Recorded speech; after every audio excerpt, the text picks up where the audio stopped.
बहुत समय पहले की बात है। किसी जंगल में एक कबूतर का झुंड रहा करता था।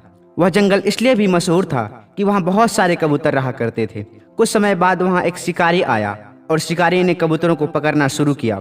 धीरे धीरे कबूतरों की संख्या कम होने लगी और दिन पर दिन कबूतर घटते गए। उन्हीं झुंड में कबूतरों का एक सरदार भी रहता था।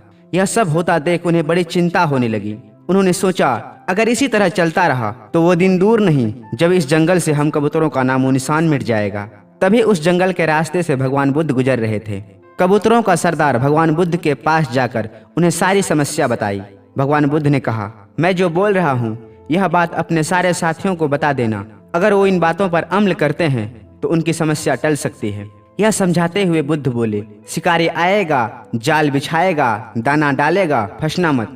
अब वह कबूतर बुद्ध की बात याद करता उड़ गया और जाकर अपने सारे साथियों को बता दिया कि शिकारी आएगा, जाल बिछाएगा, दाना डालेगा, फंसना मत। उसने सारे कबूतर से पूछा, क्यों, तुमने मेरी बात सुनी? अब इसको मेरे साथ दोहराओ। शिकारी आएगा, जाल बिछाएगा, दाना डालेगा, फंसना मत। अब सभी कबूतरों ने यह बात सुन लिया और जोर जोर से दोहराने लगा। खाते पीते सोते जागते सारे कबूतर एक ही बात बोला करते थे। अगले दिन शिकारी आया और सारे कबूतर पेड़ पर ही बैठे थे। शिकारी को देखते ही जोर जोर से चिल्लाने लगे, शिकारी आएगा, जाल बिछाएगा, दाना डालेगा, फंसना मत। शिकारी ने यह सब सुना तो उसने सोचा, इसे तो सारी बात मालूम है, इसका मतलब आज मैं शिकार नहीं कर पाऊंगा। चलो मैं अगले दिन आऊंगा। अगले दिन जब फिर शिकारी आया तो उसके आते ही कबूतर फिर जोर जोर से चिल्लाने लगे, शिकारी आएगा, जाल बिछाएगा, दाना डालेगा, फंसना मत। अब शिकारी बहुत परेशान हो गया क्योंकि यह तो उसका पैसा है, एक धंधा है। अगर वह कबूतरों को पकड़कर बाजार में नहीं बेचेगा तो उनका परिवार भूखों मर जाएगा। उसका रोजी रोटी का साधन ही यही था। शिकारी उस दिन भी वापस चला गया। ऐसे ही कुछ दिन बाद शिकारी आता, कबूतर बोलते और शिकारी वापस चला जाता। शिकारी भी थक हार कर एक दिन भगवान बुद्ध से मिले और उन्हें अपनी सारी समस्या बताई और कहा, महात्मन आप ही बताएं मैं क्या करूं। शिकारी की बात सुनकर बुद्ध बोले, तू जा, अपना कर्म कर। कबूतर अपना कर्म कर रहे हैं, जाओ और जाकर जाल बिछाओ, दाना डालो, फंसना ना फंसना उनका काम है। अब शिकारी गया और जाते ही उसने ऐसा ही किया।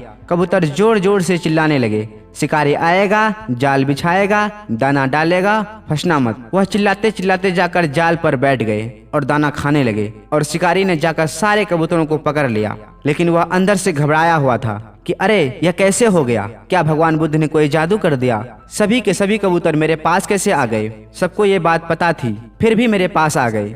शिकारी उन कबूतरों को लेकर फिर भगवान बुद्ध के पास गए और बोले, महात्मन इन्हें सारी बात पता थी फिर भी ये मेरे जाल में फंस गए। उनका बातचीत चल ही रहा था कि कबूतर फिर जोर जोर से चिल्लाने लगा, शिकारी आएगा, जाल बिछाएगा, दाना डालेगा, फंसना मत। बुद्ध हंसते हुए बोले, इन्होंने केवल यह बात सुन रखी थी, इन्हें समझा नहीं था और ना ही इन पर अमल किया था। आज परिस्थितियां पूरी तरह बदल चुकी है फिर भी हम उन्हीं कबूतरों की तरह व्यवहार कर रहे हैं जिन्हें सब कुछ पता था। आज भी जब कोई व्यक्ति ये कहता है कि मैं सब कुछ जानता हूँ और जब हम उनकी हालत देखते हैं तो सोचना शुरू कर देते हैं कि जानने का फायदा ही क्या है। तो दोस्तों कैसी लगी ये कहानी नीचे कमेंट में जरूर बताएं। ऐसी और भी इंस्पिरेशनल कहानी सुनने के लिए सब्सक्राइब करें हमारे यूट्यूब चैनल को। धन्यवाद। मिलते हैं अगले कहानी में।